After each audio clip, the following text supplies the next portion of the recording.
Iran യുദ്ധം തുടങ്ങി 5 മാസം പിന്നിടുമ്പോൾ വീണ്ടും പ്രതീക്ഷ ഉണർത്തുന്ന വാർത്ത. പക്ഷേ പ്രതീക്ഷയ്ക്ക് പിന്നാലെ നിരാശയാണ് ഇതുവരെ ഉണ്ടായിട്ടുള്ളത്. സമാധാനം എന്നതിന് അൽപായുസും.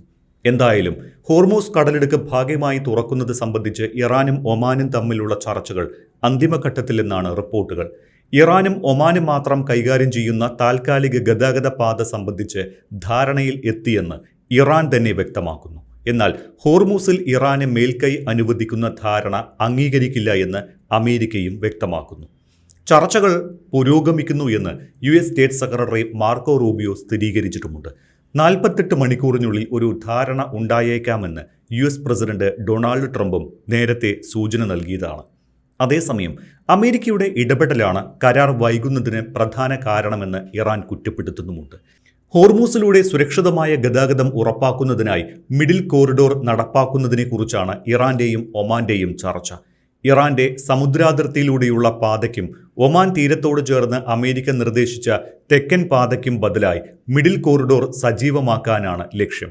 ഈ പാത ഇറാനും ഒമാനും ചേർന്ന് സംയുക്തമായി നിയന്ത്രിക്കണമെന്നാണ് ഇറാന്റെ നിർദ്ദേശം. മിഡിൽ കോറിഡോർ സാധ്യതയുടെ വാർത്തകൾ പുറത്തു വന്നതോടെ ആഗോള വിപണിയിൽ അസംസ്കൃത എണ്ണവില കുറഞ്ഞിട്ടുണ്ട്. ഇതിനിടയിലാണ് വാഗ്ദാനത്തിനൊപ്പം ഭീഷണി എന്ന അമേരിക്കൻ പ്രസിഡന്റ് ഡൊണാൾഡ് ട്രംപിന്റെ വാക്കുകളിലെ പതിവ് വീണ്ടും ഉണ്ടായിരിക്കുന്നത്. ഹോർമൂസ് കടലിടുക്ക് വീണ്ടും തുറക്കുന്നതിനുള്ള ചർച്ചകൾ പരാജയപ്പെട്ടാൽ ഇറാൻ കനത്ത തിരിച്ചടി നേരിടേണ്ടി വരുമെന്ന പതിവ് മുന്നറിയിപ്പാണ് വീണ്ടും ഉണ്ടായിരിക്കുന്നത്. നൽകിയ ഉറപ്പുകൾ പാലിക്കാൻ സന്നദ്ധമാണ് എന്ന് വ്യക്തമാക്കുന്ന അമേരിക്കയുടെ പുതിയ സന്ദേശം ലഭിച്ചതായി ഇറാൻ സ്ഥിരീകരിച്ചതിന് പിന്നാലെയാണ് ഈയൊരു ഭീഷണി. പുതിയ കരാർ എന്നത് അമേരിക്കയുമായി മുൻപ് ഒപ്പിട്ട ധാരണാപത്രത്തിലെ 5ാം വ്യവസ്ഥയുടെ നടപ്പാക്കലല്ല എന്നും ഇറാൻ വ്യക്തമാക്കുന്നു. കപ്പൽ പാതയുടെ ഭൂമിശാസ്ത്രപരമായ ഏകോപനത്തിൽ ധാരണ ആയിട്ടുണ്ട് എന്നും വൈകാതെ ഒരു സംയുക്ത പ്രസ്താവന പുറത്തിറക്കുമെന്നും ഇറാൻ വിദേശകാര്യ മന്ത്രാലയം അറിയിക്കുന്നു. അനുനയത്തിന്റെ ഭാഗമായാകണം ഇറാഖി എയർലൈൻസ് ഉൾപ്പെടെ ഇറാൻ സേനയുമായി ബന്ധപ്പെടുത്തിയിരുന്ന 3 സ്ഥാപനങ്ങൾക്കെതിരായ ഉപരോധം പിൻവലിക്കാൻ US ട്രഷറി വകുപ്പ് തീരുമാനിച്ചതായും റിപ്പോർട്ടുകളുണ്ട്. നേരത്തെ ഇറാനുമായി ചർച്ചകൾ നടക്കുന്നുണ്ട് എന്നും കൂടുതൽ സൈനിക നടപടികളേക്കാൾ ഒരു കരാറിൽ എത്തുന്നതിനാണ് താൻ മുൻഗണന നൽകുന്നത് എന്നും അമേരിക്കൻ പ്രസിഡന്റ് ഡൊണാൾഡ് ട്രംപ് പറഞ്ഞതാണ്. ഇറാനിയൻ ഉദ്യോഗസ്ഥർ ചർച്ചകൾക്കായി അഭ്യർത്ഥിക്കുന്നതിന് തൊട്ടു മുൻപ് 2ാം ലോക മഹായുദ്ധത്തിന് ശേഷമുള്ള ഏറ്റവും വലിയ ആക്രമണം നടത്താൻ അമേരിക്ക തയ്യാറെടുക്കുകയായിരുന്നുവെന്നാണ് ട്രംപ് അവകാശപ്പെടുന്നത്. ട്രംപിന്റെ വാക്കുകൾ ഇങ്ങനെ: 2ാം ലോക മഹായുദ്ധത്തിന് ശേഷമുള്ള ഏറ്റവും വലിയ ആക്രമണം നടത്താൻ ഞങ്ങൾ പൂർണ്ണ സജ്ജരായിരുന്നു. അപ്പോഴാണ് അവർ, അതായത് ഇറാനികൾ, എന്നെ വിളിച്ച് ദയവായി അത് ചെയ്യരുതേ, നമുക്ക് ചർച്ച ചെയ്യാം എന്നാവശ്യപ്പെട്ടത്. ആളുകളെ കൊല്ലാൻ ഞാൻ ആഗ്രഹിക്കാത്തതുകൊണ്ട് ഇറാനുമായി ഒരു കരാറിൽ എത്താനാണ് ഞാൻ ആഗ്രഹിച്ചത്.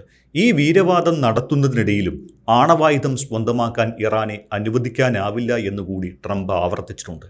ഇറാനുമായുള്ള തർക്കം പരിഹരിക്കപ്പെടുന്നതോടെ ആഗോള വിപണിയിൽ എണ്ണ, പെട്രോൾ വില ഗണ്യമായി കുറയും. പ്രശ്നങ്ങൾ അവസാനിച്ചാലുടൻ വില താഴേക്ക് കൂപ്പുകുത്തുമെന്നാണ് ട്രംപിന്റെയും അവകാശവാദം. ഇതിനിടെ ഹോർമൂസ് കടലിടുക്ക് വഴിയുള്ള കപ്പൽ പാതയെക്കുറിച്ച് ഒമാനുമായുള്ള ധാരണ അന്തിമരൂപം പ്രാപിക്കുന്ന ഘട്ടത്തിലാണ് എന്ന് ഇറാൻ പറയുന്നു. വിദേശ ഇടപെടലുകൾ ഒന്നുമില്ലാതെ ഒമാനുമായി മാത്രമായാണ് ഈ ചർച്ചകൾ നടത്തുന്നത് എന്ന് ഇറാനിയൻ ഉദ്യോഗസ്ഥരും അവകാശപ്പെടുന്നുണ്ട്. ഏതെങ്കിലും തരത്തിലുള്ള കരാർ ഒപ്പിട്ടതുകൊണ്ട് മാത്രം സാഹചര്യം യുദ്ധത്തിന് മുൻപുള്ള അവസ്ഥയിലേക്ക് മടങ്ങി വരണം എന്നില്ല എന്നും അവർ വ്യക്തമാക്കുന്നുണ്ട്.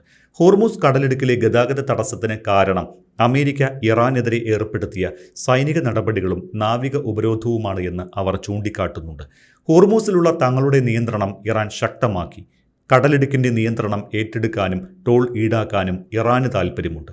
ഫെബ്രുവരി 28-ന് യുദ്ധം ആരംഭിക്കുന്നതിന് മുൻപ് ഇറാൻ പ്രയോഗിക്കാത്ത അധികാരങ്ങളാണ് ഇത്.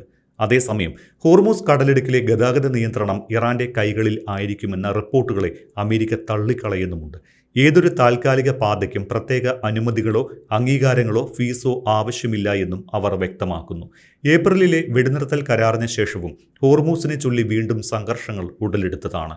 ഹോർമൂസിനെ നിയന്ത്രിക്കാൻ ഇറാന് സഹായകമാകുന്ന റഡാർ കേന്ദ്രങ്ങൾ, ബോട്ടുകൾ, സമീപ തുറമുഖങ്ങൾ എന്നിവയെ അമേരിക്ക ആക്രമിക്കുകയും ചെയ്തിരുന്നു. ഇറാന്റെ പ്രതിരോധശേഷിയും സാങ്കേതിക പുരോഗതിയും തകർക്കാൻ ശത്രുക്കൾ സൈനിക കമാൻഡർമാരെയും ശാസ്ത്രജ്ഞരെയും രാജ്യത്തിന്റെ തന്ത്രപ്രധാനമായ ശേഷികളെയും ലക്ഷ്യമിടുന്നുവെന്ന് പ്രസിഡന്റ് മസൂദ് പെസഷ്കിയാൻ കഴിഞ്ഞ ദിവസവും ആരോപിച്ചതാണ്. ഇറാനിലെ തന്ത്രപ്രധാന ഊർജ്ജ കേന്ദ്രങ്ങൾ ലക്ഷ്യമിട്ട് വീണ്ടും അമേരിക്ക ആക്രമണം നടത്തിയാൽ ഗൾഫ് രാജ്യങ്ങളിലെ ഊർജ്ജ അടിസ്ഥാന സൗകര്യങ്ങൾക്ക് കനത്ത തിരിച്ചടി നൽകുമെന്ന് ഇറാൻ മുന്നറിയിപ്പ് നൽകുന്നുമുണ്ട്. മേഖലയിലെ സഖ്യകക്ഷികളെ ഭയപ്പെടുത്തി അമേരിക്കയെ സമ്മർദ്ദത്തിലാക്കുകയാണ് ഇറാൻ ഇതിലൂടെ ലക്ഷ്യമിടുന്നത് എന്ന് അന്താരാഷ്ട്ര മാധ്യമങ്ങൾ റിപ്പോർട്ട് ചെയ്യുന്നു. ഞങ്ങൾ തിരിച്ചടിക്ക് തയ്യാറാണ്, എന്നാൽ മേഖലയിൽ ഉടനീളമുള്ള വലിയ സംഘർഷങ്ങളും നാശനഷ്ടങ്ങളും ഒഴിവാക്കാൻ നയതന്ത്രപരമായ പരിഹാരമാണ് ഏറ്റവും നല്ല മാർഗമെന്ന് ഇറാൻ വിദേശകാര്യമന്ത്രി അബ്ബാസ് അരാക്ചി പറഞ്ഞതായി മാധ്യമങ്ങൾ റിപ്പോർട്ട് ചെയ്യുന്നുണ്ട്. അങ്ങനെ ഹോർമൂസ് കടലിടുക്കിലെ താൽക്കാലിക പാതയെക്കുറിച്ചുള്ള അന്തിമ കരാർ രൂപപ്പെട്ടു വരികയാണ് എങ്കിലും തർക്കം ഇപ്പോഴും പരിഹരിക്കപ്പെടാതെ തുടരുകയാണ്. അതായത് ഹോർമൂസ് കടലിടുക്കിലെ കപ്പൽ പാതയെക്കുറിച്ച് ഒരു കരാർ ഉണ്ടാകുന്നത് ഇറാനിൽ രൂപപ്പെട്ട സംഘർഷം കുറച്ചേക്കും. പക്ഷേ യുദ്ധം കാരണമുണ്ടായ പ്രതിസന്ധിക്ക് അന്ത്യം കുറിക്കണമെന്നില്ല എന്നർത്ഥം. ആഗോളതലത്തിൽ എണ്ണയും വാതകവും എത്തിക്കുന്നതിനുള്ള പ്രധാന പാതയായ ഹോർമൂസ് കടലിടുക്കിലൂടെയുള്ള ഗതാഗതമാണ് ചർച്ചകളിലെ പ്രധാന തർക്ക വിഷയമായി തുടർന്നത്. ഹോർമൂസിൽ പുതിയ കരാറുകൾ സാധ്യമാകുന്നതിനിടെ ചെങ്കടൽ, ബാബൽ മന്ദേബ് കടലിടുക്ക്, ഏദൻ ഉൾക്കടൽ എന്നിവിടങ്ങളിലെ സമുദ്ര ഗതാഗത സുരക്ഷയ്ക്കായി സൗദി അറേബ്യയുടെ നേതൃത്വത്തിലുള്ള മൾട്ടിനാഷണൽ മാരിടൈം ഡിഫൻസ് കോയിലിഷൻ അഥവാ ബഹുരാഷ്ട്ര സമുദ്ര പ്രതിരോധ സഖ്യം എന്ന സുരക്ഷാ സംരംഭം നിലവിൽ വന്നിട്ടുമുണ്ട്. ഹൂതികളിൽ നിന്ന് സൗദി കപ്പലുകൾക്ക് സമീപകാലത്തുണ്ടായ ഭീഷണികളുടെ പശ്ചാത്തലത്തിലാണ് ഈ ഒരു സഖ്യ രൂപീകരണം. വാണിജ്യ കപ്പൽ ഗതാഗതം, ഊർജ്ജ വിതരണ പാതകൾ, നാവിഗേഷൻ സ്വാതന്ത്ര്യം എന്നിവ സംരക്ഷിക്കുന്നതിനായാണ് ഈ സഖ്യമെന്ന് സൗദി അറേബ്യയും 13 സ്ഥാപക രാജ്യങ്ങളും പ്രഖ്യാപിച്ചു. സഖ്യത്തെക്കുറിച്ച് ചർച്ച ചെയ്യാനുള്ള അന്താരാഷ്ട്ര യോഗത്തിൽ 43 രാജ്യങ്ങളുടെ പ്രതിനിധികളും യൂറോപ്യൻ യൂണിയൻ പ്രതിനിധികളും പങ്കെടുത്തു. ഈ സഖ്യത്തിന്റെ ആസ്ഥാനം സൗദിയായിരിക്കും. Saudi Arabia, Kuwait, Bahrain, Qatar, Pakistan, Turkey, Egypt, Jordan, Yemen, Bangladesh, Nigeria, Sudan, Djibouti, Somalia എന്നിവയാണ് ഈ സഖ്യത്തിലെ സ്ഥാപക അംഗങ്ങൾ. ഇറാനെ ഒഴിവാക്കിയുള്ള സഖ്യത്തിൽ UAE ഇല്ല എന്നതും ശ്രദ്ധേയമാണ്. സൗദിയുമായി ഇപ്പോൾ നല്ല ബന്ധത്തിലല്ല UAE. ബാബൽ മന്ദേബ് കടലിടുക്കിലും ഏദൻ ഉൾക്കടലിലുമുള്ള പൊതുവായ സമുദ്ര താൽപ്പര്യങ്ങൾ സംരക്ഷിക്കുന്നത് ലക്ഷ്യമിട്ടാണ് ഈ സഖ്യം രൂപീകരിച്ചിരിക്കുന്നത്. അതാത് രാജ്യങ്ങളിലെ ആഭ്യന്തര നടപടിക്രമങ്ങൾ പൂർത്തിയാക്കിയ ശേഷം കൂടുതൽ രാജ്യങ്ങൾക്ക് സഖ്യത്തിൽ ചേരാനാകുമെന്ന് സൗദി അറിയിക്കുന്നു. അന്താരാഷ്ട്ര വാണിജ്യത്തിന്റെ തടസ്സമില്ലാത്ത ഒഴുക്ക് ഉറപ്പാക്കുന്നതിനൊപ്പം ഇന്ത്യൻ മഹാസമുദ്രത്തെയും മെഡിറ്ററേനിയൻ കടലിനെയും ബന്ധിപ്പിക്കുന്ന തന്ത്രപ്രധാനമായ സമുദ്രപാതകളെ സംരക്ഷിക്കാനുള്ള കൂട്ടായ ശ്രമങ്ങളെ ശക്തിപ്പെടുത്താനാണ് ശ്രമം.